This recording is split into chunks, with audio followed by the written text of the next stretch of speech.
Obaseki's revelation should serve as a wake-up call. Hello everyone, good morning, good afternoon, good evening, or depending on the time we're reaching you guys. Welcome back to our channel. So good to have you guys back here again. Thank you once again, my beautiful people. Just last week, Governor Godwin Obaseki shook the internet, shook the media space with a shocking revelation regarding what is going on in presidency, what the federal government is doing to the country, what President Muhammad Buhari is turning the country into. That his statement really turned things around. It's changed the whole, it changed a lot of things. Obaseki stated that federal government, they've been printing money to share, not printing. It's a serious matter, really, really serious one. And we know yesterday, the shocking one that came yesterday is that federal government, they are calling Obaseki a liar right now. I don't believe, to me, I don't believe Obaseki is lying because he included himself. When he was making the statement, he stated that was it not just last in March here that we went to Abuja, CBN printed 50 to 60 billion naira for us to share. We're going to go back again. The country is in debt. We're owing so much with no means. There is no plan, nothing on ground on how to pay back.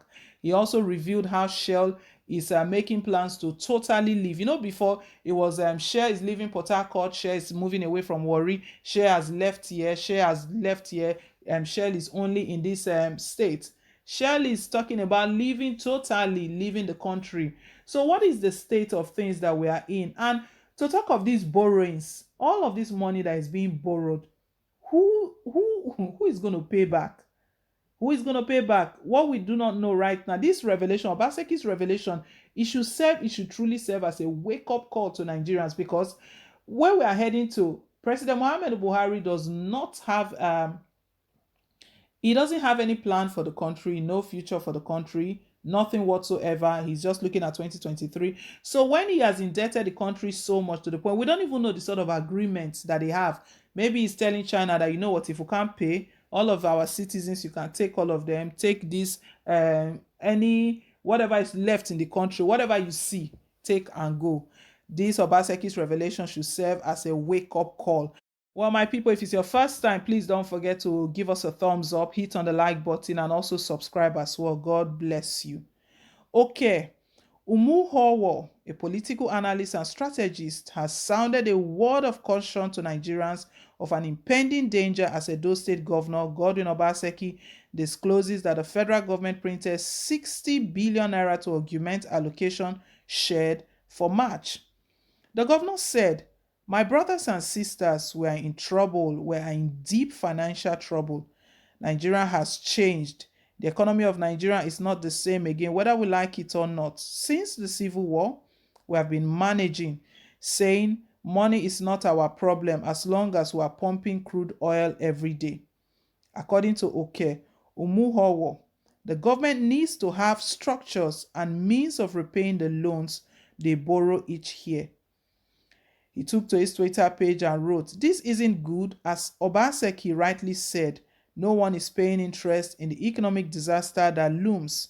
It seems like many Nigerians are failing to realize the possible effect of printing money on an economy, especially one like ours that is largely dependent on oil revenue, which is highly unpredictable due to external factors. No doubt, the COVID-19 pandemic has created a big economic problem, not only for Nigeria, but the world over. However, printing money to shore up revenue still simply make the problem bigger. And here is why. Going by Obaseki's disclosure, the money printed by the federal government was simply shared by the various units of government. In essence, they printed money to pay salaries and other recurrent expenditures, which Obaseki himself admitted has become a feature of governance in Nigeria.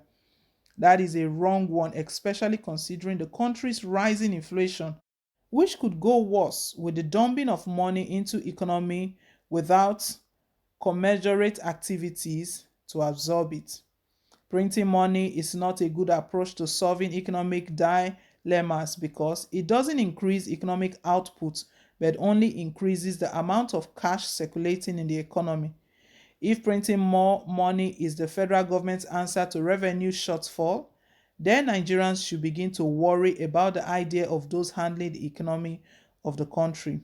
To get my drift, Let us look at Zimbabwe and how it's almost impossible for a developed country to get away with printing local currency to shore up revenue losses. While printing money may seem good on a short-term basis because it provided the government an easy route to funding certain expenditures, the long-term implication is always unpalatable and turn out to be a source of unimaginable hardship on citizens. That all has been said. Printing of money is not the solution, but the surprising one yesterday was that the federal government actually denied it. That they didn't print money, that Obaseki is just lying, is on his own. You see how they cover things up. Everything they lie, they will never agree. Never, they will never own up to their wrongdoing. And I wouldn't imagine that Obaseki will come out because he claimed that was he not match we. So he included himself, meaning that he went to as well. He collected his own share. And he knows what he's talking about. He knows definitely Obaseki knows what he's talking about. And Obaseki has been seen as someone who is even different. We know the fight he even had with Oshomole, how he ended in PDP just because he wants to stand for the people. He's defending the people. He doesn't want godfatherism.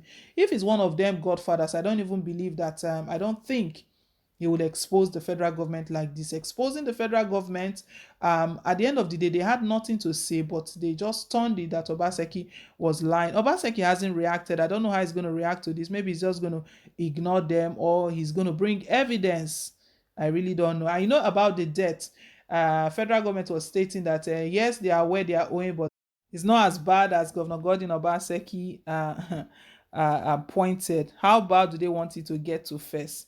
But anyway, we've just been told right now that this Obaseki's revelation should serve as a wake-up call. All of these politicians, we know they don't have interest for the country. President Muhammad Buhari doesn't have interest. I believe that he printed money, the money that he's going to be spending in the United Kingdom, because it's not going to be free wherever that jet is parked, the airport where that jet is parked. The amount that is being paid daily for that jet to remain on that place, the parking fee, the parking fee alone. So it's a wake-up call anyway for Nigerians, for us to know what we are dealing with. It's a serious matter. It's a very serious matter. And to couple it, federal government, they are now denying that they nothing of such. They did not print money. That the money they shared and it came from internally generated revenue. These guys, they are saying they don't have conscience anymore. They are they don't have conscience. They can do and undo. Federal government that can order the massacre of innocent citizens. Up to today, no one has been held accountable. Well, guys, we've just been told, though, it's a wake-up call. All of these politicians that are coming right now stating that 2023 we mean well, even PDP, they cannot be trusted as well. That is the way I see the whole thing. Anyway, my people, let's hear your own take down below in the comment section. Thank you once again for staying tuned. Please don't forget to like, share, and to subscribe. Till I come your way again with more updates. Bye.